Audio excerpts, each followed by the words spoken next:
சாதனா கோசாலையை பற்றி உங்களுக்கு எல்லாம் ஒரு சின்ன அறிமுகம் பண்ணலான்னு இருக்கேன். நான் என் பேர் கமலா ராமமூர்த்தி. சாதனா அம்மா லண்டனில் படித்த சர்ஜன். அவங்க 60களில் அவங்க படித்து முடிச்சுட்டு இங்கே வந்தாங்க. எப்படி இந்த கோசாலையை ஆரம்பித்தாங்க அப்படின்னாக்கா, அது பேர் ஆரம்பத்தில் இந்தியன் இன்ஸ்டியூட் ஆஃப் அனிமல் வெல்ஃபேர்னு இருந்தது.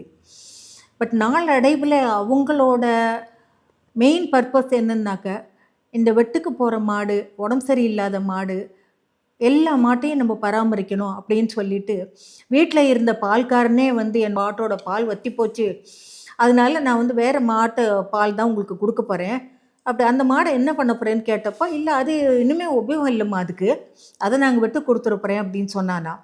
அது அவங்களுக்கு ரொம்ப மனசை உறுத்திட்டு, என்னப்பா இத்தனை நாளைக்கும் உனக்கு அந்த மாடு சாப்பாடு போடுறதை நீ போய் இப்போ வெட்டு கொடுக்குறேன்னு சொல்கிறியே, நீ அந்த மாட்டை நான் உனக்கு பணம் கொடுக்குறேன், நீ எனக்கு கொடுத்துருன்னு சொல்லி, அந்த மாதிரி டாக்டர் சாதனா அவ்வளவு மனசு கம்பேஷனோட, அவ்வளவு மனசில் கருணையோடு அவங்க என்ன பண்ணாங்க, அந்த மாட்டை வாங்கி பாதுகாத்து, அதுக்கப்புறம் அந்த 1 மாடு 2 மாடு 3 மாடுன்ட்டு 20 30 நாய் இன்றைக்கி கிட்டத்தட்ட 150 மாடை நாங்கள் பராமரிச்சுட்டு வரோம்.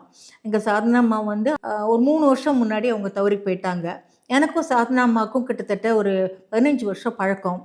அவங்களுக்கு வெறும் டோனராக தான் நான் அவங்களோட பக்கத்தில் வந்தேன், டொனேட் பண்ணலாம் அப்படின்ட்டு. ஏன்னா எனக்கு அனிமல்ஸ்னால் ரொம்ப பிடிக்கும். அவங்க அந்த மாதிரி அவங்கள்ட்ட வந்தப்போ சின்ன சின்ன ஹெல்ப் எல்லாம் அவங்களுக்கு பண்ணிகிட்டு இருந்தேன். அவங்களோட உட்காந்து பேசுவேன். இந்த எப்படி இதெல்லாம் மாட்டெல்லாம் பராமரிக்கிறாங்க, ஒவ்வொரு மாட்டு கதையும் அவங்க சொல்லுவாங்க.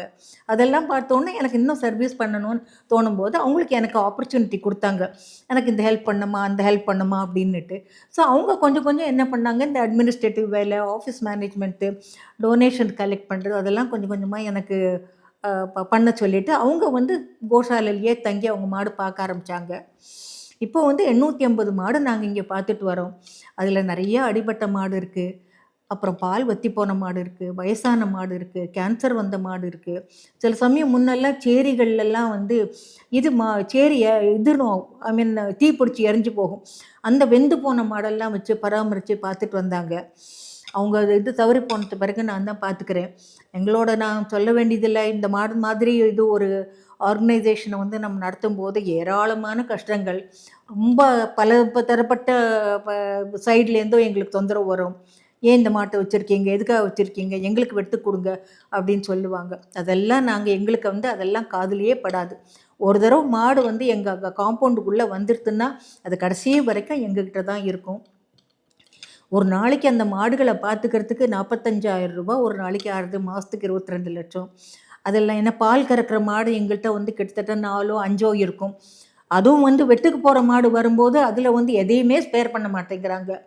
மாடு கன்றுக்குட்டியும் அதோடையும் கொடுத்துட்றாங்க, ப்ரெக்னென்ட்டான மாடையும் விட்டு வைக்கிறதில்ல. இதெல்லாம் நம்ம எங்கே போய் எங்கே முடிய போகுதுன்னே நமக்கு தெரியல. ஆனால் நம்ம உலகத்தில் எல்லாத்தையுமே திருத்த முடியாது, யாரையுமே திருத்த முடியாது. நம்ம வரைக்கும் நம்ம இந்த மாடுகளை நம்மளால் முடிஞ்ச வரைக்கும் பாதுகாத்து, நம்மளுக்கு இத்தனை நாள் வரைக்கும் நம்மளுக்கு அது பால் கொடுத்துட்டு வருது. தினம் நம்ம காஃபி குடித்தா தான் நம்மளுக்கு ஒரு எனர்ஜியே வரும். அப்படியெல்லாம் இருக்கும்போது அப்படியே அந்த மாட்டு பால் தானே நம்ம நம்புகிறோம். நமக்குன்னு அதுக்கு ஒரு கடமை இல்லையா நம்மளுக்கு, அந்த மாட்டை நம்ம பராமரிக்க வேண்டாமா அப்படின்னு தான் நம்ம யோசிக்கணும். இப்போது அப்பார்ட்மெண்ட்ஸில் எல்லோரும் இருக்கிறதுனால எல்லா தனி வீடும் இப்போ அப்பார்ட்மெண்ட்டாக மாறிப்போச்சு. அதனால அங்கே இங்கேயும் பராமரிக்க முடியாதுங்கிறது எங்களுக்கு புரியுறது.